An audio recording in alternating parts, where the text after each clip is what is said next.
स्वागत है एक बार आपका फिर से गुरुज ट्यूशन क्लासेस में हमारे सुपर 80 सीरीज का पार्ट नंबर 3 जो है प्रश्नावली 3 के एमसीक्यू। प्रश्नावली 3 के अंदर जो भी इंपॉर्टेंट एमसीक्यू है सारा इस वीडियो में हम क्या करने वाले हैं, कवर करने वाले हैं। इससे बाहर आपके क्वेश्चन नहीं जाएंगे, मैं हर बार ये कहता हूं, मतलब विश्वास कीजिए और आप इन्हीं क्वेश्चन को सबसे पहले देखिए। ठीक है, आपको 100% इसमें से क्वेश्चन जरूर वहां मिलने वाले हैं। डिजिट चेंज होगी, बाकी सिलेबस या जो भी आपका पैटर्न है वो सेम रहने वाला है। स्टार्ट करते हैं देखो प्रश्नावली 3 क्वेश्चन नंबर 1 से। अनुपातों A1 A2 B1 B2 और C1 C2 की तुलना कर बताइए कि निम्नलिखित समीकरण युग्म द्वारा निरूपित रेखाएं किस प्रकार है। आपको रेखाएं बतानी है कि इससे जो बनने वाली रेखा है वो किस प्रकार की है। अब देखो, रेखा बताने से पहले मैं आपको एक हल्की सी एक इंडेक्स बता रहा हूं। अगर वो इंडेक्स आपको याद है तो आप आराम से एक नंबर का क्वेश्चन कर पाएंगे। ठीक है, अब इंडेक्स क्या है वो देख लेते हैं। देखिए मैं यहां समझा देता हूं आपको। A1 A2 बराबर A1 A2 बराबर नहीं होगा B1 B2। सेम इसी तरह A1 A2 बराबर B1 B2 बराबर C1 C2। फिर आपके पास में A1 A2 बराबर B1 B2 और बराबर नहीं होगा C1 C2। इस तरह से तीन कंडीशन बनती है और इसमें आपके दो आंसर बनते हैं। अगर ये कंडीशन बनती है तो रेखा किस प्रकार की होती है, तो रेखा होती है प्रतिच्छेदी रेखा। किस प्रकार की रेखा होगी, प्रतिच्छेदी रेखा।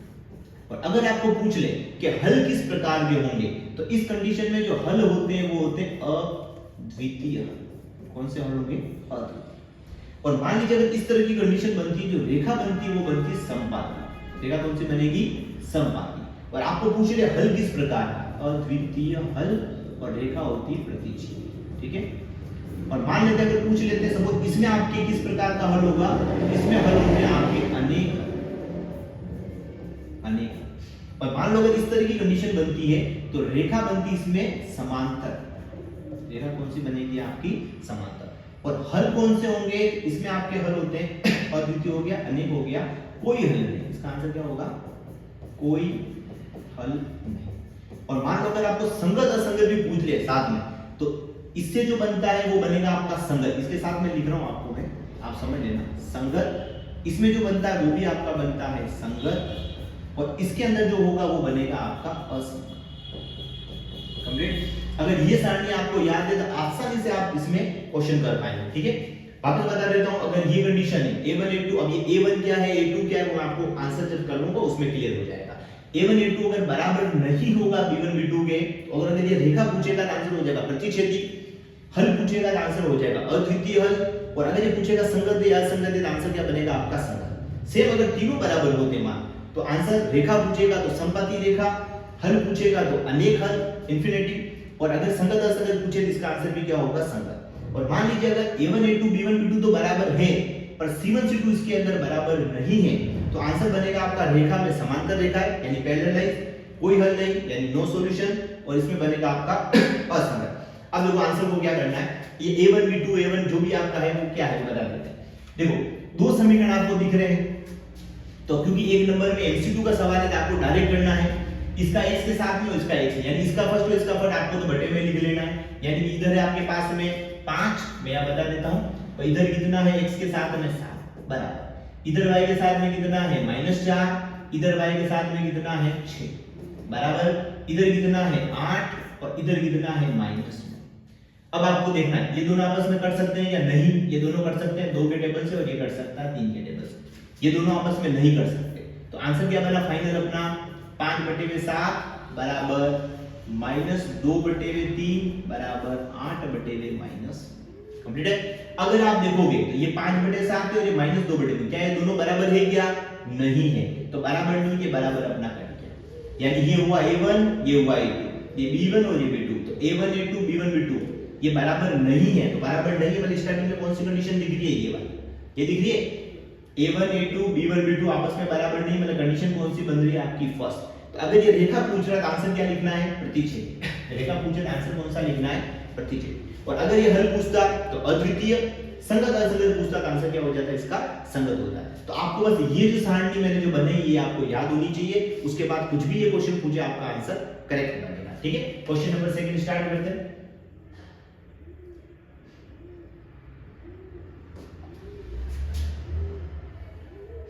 हाँ जी, इसमें भी सेम क्वेश्चन है, a1 a2 b1 b2 से तुलना करके आपको बताना है कि निम्नलिखित समीकरण का युग्म जो हल है वो किस प्रकार, हल पूछ रहा है।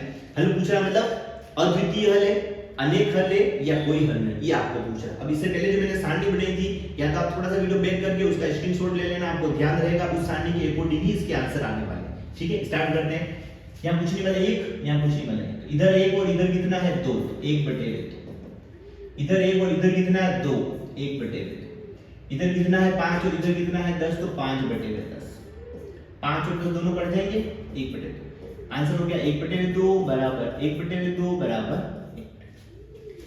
तीनों आपस में बराबर है, और तीनों आपस में बराबर है मतलब जो ऑप्शन नंबर मैंने सेकंड जो आपको बताया था वो उसका आंसर होगा। अगर आपको पूछता है किस प्रकार की रेखा है, तो रेखा अगर आपको पूछेगा तो आपका आंसर क्या होना चाहिए, रेखा में समपाती रेखा। आंसर क्या होगा आपका, समपाती रेखा।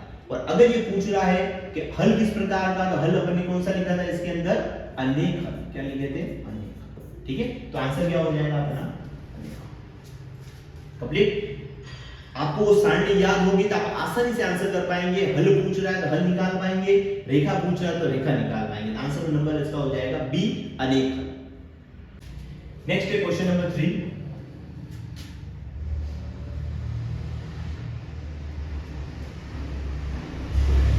k का मान जिसके लिए समीकरण 3x - y + 8, एक समीकरण आपको ये दे रखा है, दूसरा आपको ये दे रखा है, और आपको क्या निकालना है, k का मान निकालना है। अब कंडीशन क्या दे रखी है आपको, तो रेखाएं कैसी होगी, संपाती होगी। इसका बहुत काम है। देखो संपाती का मतलब ये होता है a1 a2 बराबर b1 b2 बराबर c1 c2, ये संपाती का मतलब होता है। मैंने आपको फर्स्ट क्वेश्चन में समझाया था। अब इसके अकॉर्डिंग आपको ये मान रखना और k का मान निकालना है। ठीक है, इधर फर्स्ट कितना है 3 x के साथ, इधर x के साथ में कितना है 9, इधर आपके पास में कुछ नहीं मतलब -1, इधर आपके पास में क्या है k, इधर आपके पास में c कितना है 8 और इधर कितना है 24। अब आपको निकालना है k का मान। आप चाहो इन दोनों को लेकर कैंची गुणा करके आंसर निकाल सकते हो, और आप चाहो तो इन दोनों को लेकर भी कैंची गुणा करके आंसर निकाल सकते हो। मैं इन दोनों को ले लेता हूं, कैंची गुणा करा, k को 3 से गुणा करोगे तो 3k, 9 को -1 से गुणा करोगे तो -9। k का मान निकालना है, 3 जो यहाँ गुणे में है वो इधर कहां चला जाएगा, भाग में, और 3 के बारे में 9 कितनी बार में आते हैं, 3 बार, तो k का मान कितना हो जाएगा -3। कंप्लीट। पर अगर आप इस तरह से करोगे तब भी सेम आंसर आएगा। देख लेते हैं, इन दोनों का कैंची गुणा कर लेता हूं मैं। k को 8 से गुणा करेंगे क्या आएगा 8k, 24 को -1 से गुणा करेंगे क्या आएंगे 24, और k बराबर हो जाएगा -24, 8 आ जाएंगे भाग में, और 8 के बारे में 24 कितनी बार में आते हैं 3 बार, तब भी आंसर क्या आएगा -3 ही आने वाला है। ठीक है, तो आप चाहे इन्हें लीजिए चाहे इन्हें। हाँ, अगर k सपोज यहाँ होता तो फिर आपको इन दोनों को ही लेना था, अगर k यहाँ होता तब भी आपको इन दोनों को ही लेना था, पर अगर बीच में है k तो आप ये भी ले सकते हो और आप ये भी ले सकते हो, आंसर आ जाएगा। ये तो हुआ अपना आंसर। मान लीजिए यहाँ पर संपाती की जगह आपको प्रतिच्छेदी रेखा होता, आंसर सेम ही आएगा, पर प्रतिच्छेदी में अगर आपको पता हो तो यहाँ पर ये जो है ना बराबर कटा हुआ होता है, बराबर नहीं होता है, तो आंसर इज इट इज निकालना पहले, लास्ट में क्या करना है, आंसर ये आएगा k का मान जो बराबर नहीं होगा किसके, -3 के। बस इसका आपको ध्यान रखना है। मैंने सब में वैसे -3 बराबर रखा है, तो आपको इसीलिए ध्यान रखना है कि ये बराबर होगा या बराबर नहीं होगा, इसलिए आपको ये कंडीशन यहाँ पर दे रखी है। कंप्लीट। नेक्स्ट करते हैं क्वेश्चन नंबर 4। समीकरण कहां जा रहा है, समीकरण 5x + 2y बराबर 16 और 3x प्लस इसके क्या होगा 6/5y बराबर 2 का हल होगा। यानी हल पूछ रहा है। हल पूछने का मतलब ये होगा कि किस प्रकार का हल होगा, अद्वितीय होगा, अनेक हल होंगे या फिर कोई हल नहीं होगा। जो मैंने आपको फर्स्ट क्वेश्चन में सारणी बनाई है, हर क्वेश्चन उसी पे रिलेटेड हो रहा है, क्योंकि 1 नंबर का इस प्रश्न में मुझे लगता है यही आपका, बल्कि इस प्रश्नावली में से यही क्वेश्चन सबसे ज्यादा आपके बन सकते हैं। देखते हैं, देखो अब ये क्वेश्चन इसलिए क्योंकि थोड़ा बटे में, जहां फ्रैक्शंस आती है, बटे वाले क्वेश्चन आते हैं, जहां पॉइंट वाले होते हैं, वहां थोड़े बच्चों को कंफ्यूजन रहती है, डर रहता है, उसको क्लियर कर लेते हैं। ठीक है, x के साथ में कितना है 5, इधर x के साथ में कितना है 3, इधर y के साथ में कितना है 2, इधर y के साथ में कितना है 6/5, इधर कितना है 16 और इधर कितना है 2। कंप्लीट है। अब इसका कुछ नहीं करना भाई, यहां नीचे कुछ आप ये लिख सकते हो, अब आपको पता होगा दोस्तों को बाहर बाहर वाली हमेशा गुणा होती है और अंदर अंदर वाली गुणा होती है, यानी इसको आप ऐसा लिख सकते हो 5/3 बराबर 2 को किससे गुणा करना है 10 5 से, सॉरी कितना आया 10, 1 को 6 से गुणा करेंगे 6, इधर आएगा 16/2। अब काट लेते हैं 5 के पावड़े में, सॉरी 2 के पावड़े में 5 बार 3 बार, 2 के पावड़े में 1 बार और कितनी बार 8 बार। आंसर आया आपका 5/3 5/3 और 8/3। ये दोनों तो देखो बराबर है, पर ये दोनों बराबर नहीं, ये दोनों बराबर, इसको अपन क्या करेंगे काट लेंगे। और अगर आपको याद हो तो मैंने फर्स्ट क्वेश्चन में आपको जो लास्ट में जो सरल समीकरण लिखवाई थी या जो मैंने आपको कंडीशंस बताई थी उसमें थर्ड कंडीशन यही थी, क्या थी a1 a2 बराबर b1 b2 और ये बराबर नहीं है c1 c2। और जब इस तरह की कंडीशन बनती है तो अगर आपकी लाइन पूछे, रेखा पूछे किस प्रकार की बनेगी, मैंने आपको लिखवाया था समांतर रेखा। और अगर हल पूछे तो हल क्या होगा, इसका कोई हल नहीं। कहां पर है कोई हल नहीं, अच्छा आपको सॉरी हल पूछा है तो कोई हल नहीं, यहाँ पे संगत असंगत पूछा है, सॉरी इसमें ठीक है। तो लास्ट वाले में मैंने क्या लिखा था असंगत, आंसर क्या हो जाएगा इसका असंगत, ठीक है। संगत असंगत पूछेगा तो असंगत इस कंडीशन में, अगर हल पूछ लेता तो कोई हल नहीं, और मान लीजिए अगर रेखा पूछ लेता तो समांतर रेखा बन जाएगी। नेक्स्ट क्वेश्चन नंबर 5, रेखिक समीकरण, ठीक है x + 5 और ये है माइनस में x और y का मान का। अब आपने इस प्रश्नावली 3 के अंदर दो विधियां पढ़ी होगी, एक तो आपकी थी विलोपन विधि और एक आपकी थी प्रतिस्थापन विधि। और जब कभी भी एक नंबर का इस तरह का क्वेश्चन बनता है तो आपको विलोपन विधि लगानी चाहिए, वो जल्दी से मिल जाएगा। और विलोपन विधि में ये था कि समीकरण एक लिखो, मैं आपको अच्छा से समझा रहा हूं वरना आप एग्जाम में इसको शॉर्ट टू शॉर्ट पढ़ना है, ठीक है। इधर -x + 2y और बराबर कितना है। अब आपको पता ही होगा यार जोड़ना है घटाना होता है, तो अपन इसको जोड़ लेते हैं। x x क्या हो जाएगा, कट जाएगा, 2y और 1y कितने हो गए 3y, 5 और 1 कितने हो गए 6। तो y का मान कितना आ गया 6 और 3 आ गए इसके बाद में, तो y का मान कितना आ गया 3। अब y का मान समीकरण 1 में रखो चाहे 2 में रखो, x का मान मिल जाएगा। मैं इसमें रख देता हूं x + y, y की जगह कितना लिखना है 2 बराबर कितने 5, प्लस का 5 इधर, सॉरी प्लस का 2 इधर आएगा, किसमें हो जाएगा माइनस में, और 5 में से 2 गए तो 3, यानी x का जो मान है वो कितना आएगा 3 और y का मान कितना आएगा 2, यानी 3 और 2, कहां पर है 3 और 2 ये। क्या रखना है 2 और 3 भी है, तो पहला वाला मान हमेशा x का होता है, तो x का मान अपने कितना आया था 3, तो इसलिए पहले 3 लिखना है और फिर उसके बाद में 2 लिखना है। कंप्लीट है। तो इस तरह से आप निकाल सकते हो, मैंने आपको थोड़ा सा अच्छे डिटेलिंग में समझा, आप इससे भी शॉर्ट एग्जाम में कर सकते हो अगर आपको ये समझ में आ गया तो। और इसी को अपन कौन सी विधि कहते हैं, विलोपन विधि कहते हैं। प्रतिस्थापन विधि में आपको मान रखने होते हैं, विलोपन विधि में आपको खाली समीकरण 2 में से समीकरण 1 घटाना होता है या फिर जोड़ना होता है। नेक्स्ट देखते हैं क्वेश्चन नंबर 6।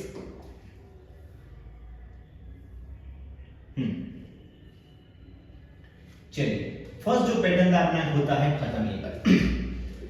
प्रश्नावली 3 से जो एक नंबर का क्वेश्चन बन सकता है मेरे ख्याल से वो लगभग चांस है A1 A2 जो आपने अभी सीखे हैं क्वेश्चन सारे, प्रश्न नंबर 1 से लगाकर प्रश्न नंबर 5 तक वो आपके बन सकते हैं। या फिर आपको कोई ये कंडीशन दे रखी होगी और उसका आपको क्या बनाना है रेखिक समीकरण बनाना है, ये लैंग्वेज वाले क्वेश्चन आ सकते हैं। और वो लैंग्वेज वाले क्वेश्चन आपको कहीं से भी दे सकते हैं। मैंने आपके एक दो उदाहरण लिए हैं कि किस तरह के क्वेश्चन हो सकता है आपको बनाने पड़ सकते हैं, ठीक है। देखिए 2 किग्रा सेब और 1 किलो यानी कि 2 केजी तो एप्पल सेब और 1 किलो जो है वो आपके अंगूर का मूल्य कितना है 160 रुपए है, तो आपको इसको रेखिक समीकरण में बदलना है, ठीक है। और हाँ एक कंडीशन मैंने यहाँ लिखी मैं आपको पहले से बता देता हूँ, जो सेब है 1 किलो सेब का मूल्य आपको क्या लेना है x रुपए, और 1 किलो जो अंगूर है अंगूर का जो मूल्य है वो कितना लेना है y लेना है। वो सिंपल सा कुछ नहीं करना है, 2 केजी क्या है सेब, तो सेब का मूल्य कितना माना है x माना है, तो कितना हो जाएगा सेब कितने हैं 2 केजी है, तो कितना हो जाएगा 2x, प्लस ही लगेगा हमेशा क्योंकि दोनों की जोड़ कितनी दे रही है आपको 160 रुपए दे रही है। फिर अंगूर का मूल्य कितना माना 1 किलो अंगूर कितने रुपए के y के हैं, तो 1 किलो दे रखा है 1 किलो यानी y आ जाएगा, और बराबर इन सबको मिलाकर कितने रुपए उसने दिए हैं 160 रुपए, ये आपका समीकरण। सेम इसी तरह सेब और अंगूर की जगह हो सकता है वो बेट और बोल दे दे कि 2 जो बोल है या 2 जो बेट है और 1 जो बोल है वो इतने रुपए की है, तो भी आपको सेम करना है। हो सकता है वो पेंसिल रबड़ इस तरह से कुछ भी क्वेश्चन दे सकता है, ठीक है। तो आपको इस तरह से उसको बनाना है। आंसर देख लेते हैं, 2 ये आसान नहीं है, 2x + y बराबर 160 आपका क्या हो जाएगा आंसर हो जाएगा कंप्लीट। Next question number 7। हाँ जी ये अच्छा उम्र वाला क्वेश्चन अधिकतर बच्चों को प्रॉब्लम होती है। 5 वर्ष बाद जेकब की आयु, ठीक है, जेकब की जो आयु है उसके पुत्र की आयु से 3 गुनी हो जाएगी। कितनी गुनी हो जाएगी? 3 गुनी। और इस कथन को आपको रैखिक समीकरण के रूप में लिखना है। इसमें मैंने एक चीज नहीं लिखी, मैं आपको बता देता हूं। जो जेकब की आयु है, जो जेकब की वर्तमान आयु, उसको आपको क्या मानना है? x वर्ष, और उसके जो पुत्र की वर्तमान आयु है उसको क्या मानना है? y वर्ष। ठीक है, अब देखते हैं।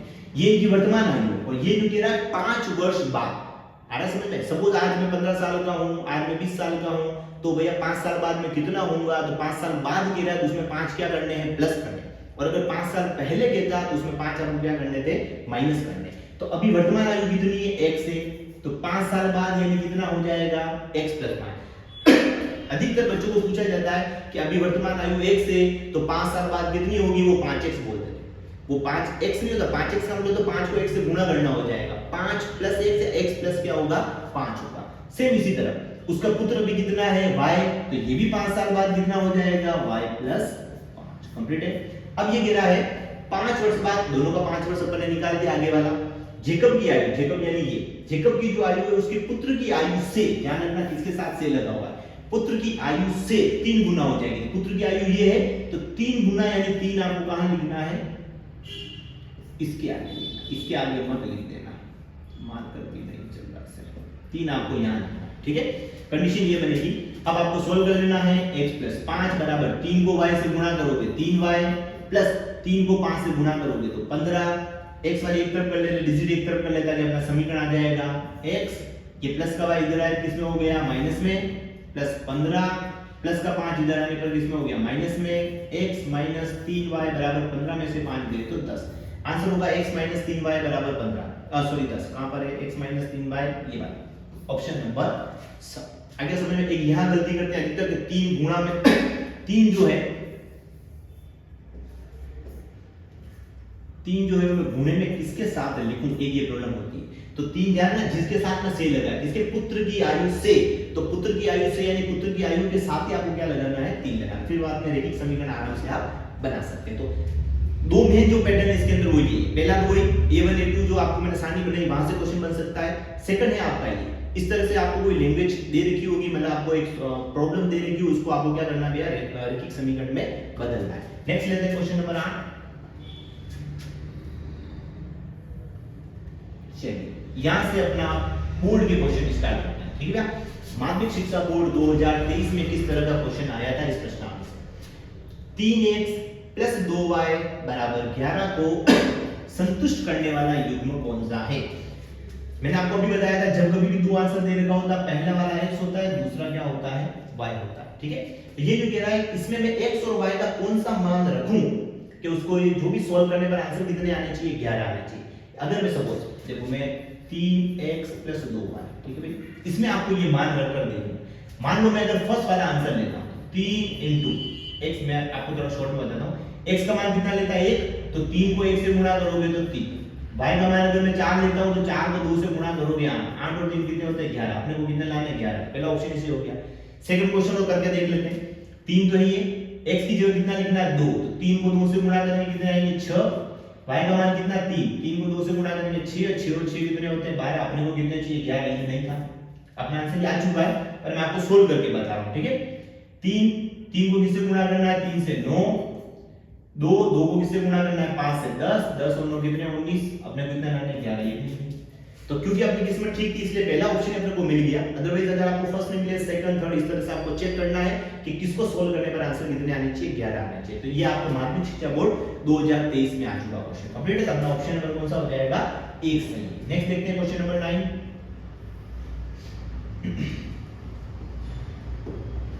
ये आपके 2024 में आया है। अच्छा, इसमें आपको समीकरण बनाना था, ठीक है। मैंने कहा ना समीकरण वाले क्वेश्चंस भी आ सकते हैं।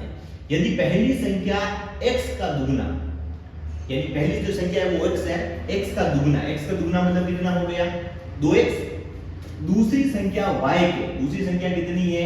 y, y के 7 गुने से, तो y का 7 गुना क्या हो जाएगा? 7y। 7 गुने से 5 कम है। कम के लिए हमेशा क्या यूज करते हैं? माइनस। अधिक के लिए क्या यूज करते हैं? प्लस। तो 5 कम है, 5 कम है मतलब -5। तो कौन सा समीकरण बनेगा देख लेते हैं। 2x ये रहा बराबर 7y माइनस 5, आंसर नंबर आपका था। ठीक है, ये आपका 2024 का प्रश्न है, वापस बता देता हूं।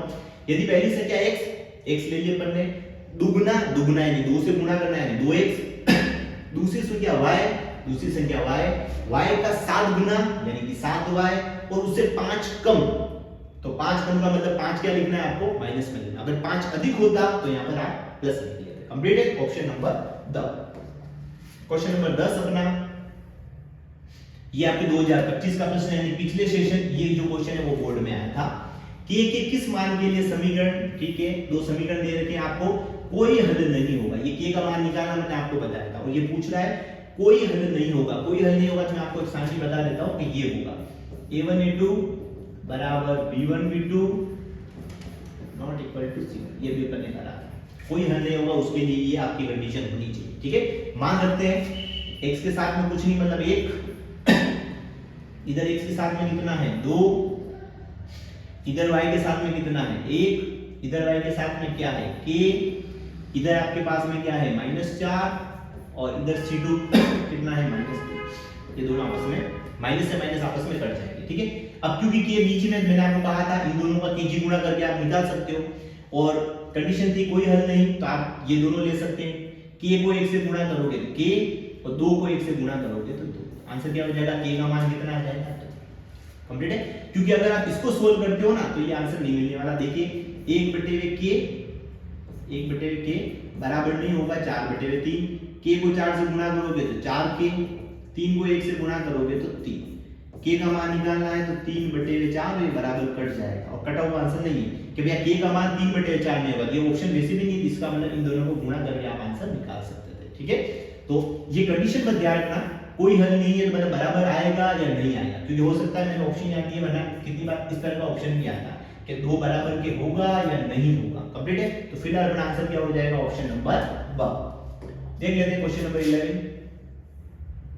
माध्यमिक शिक्षा 2025, यानी ये भी पिछले साल ही आया था। पिछले साल दो क्वेश्चन आए थे यहाँ से। एक 2 अंकों की संख्या में इकाई का अंक क्या है, x। 2 अंकों की संख्या है, इसकी इकाई का अंक कितना है, x। इकाई का मतलब होता है पहले 1 जिसे अपन इंग्लिश में कहते हैं। ठीक है, इकाई का अंक क्या हो गया, x हो गया, और दाई का अंक कितना हो गया, y हो गया। तो वह संख्या बताइए। अब एक चीज ध्यान रखना, जब कभी भी 2 अंकों की संख्या कहें तो आपको पता होगा 2 अंक जो स्टार्ट होते हैं वो स्टार्ट होते हैं 10 से।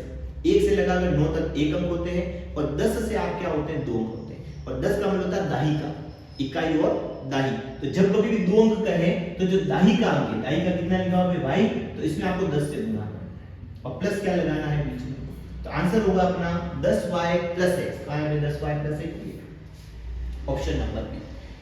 एग्जैक्ट थोड़ा सा चेंज हो सकता है वो इकाई का अंक y कहे और दाई का अंक x कहे, तो आपको उससे प्रॉब्लम नहीं है। जो अंक कह रहा, अगर इकाई का अंक कहेगा, इकाई हमेशा पीछे ही लिखना है, दाई का अंक हमेशा आगे की तरफ रहता है। आपने देखा होगा 10 लिख रहे हो कि इकाई का अंक ये दाई का, इकाई के पीछे लिखना है, दाई का अंक आगे लिखना है। और फिर हमेशा 10 को किससे गुणा करना है, आपको दाई के अंक यानी कि 10 से, 1 और 10 से गुणा करना है, बीच में हमेशा प्लस ही लगाना है, तो आपको आंसर मिल जाएगा। कंप्लीट है, तो क्वेश्चन नंबर 11 ये होता है खत्म। नेक्स्ट देख लेते हैं क्वेश्चन नंबर 12।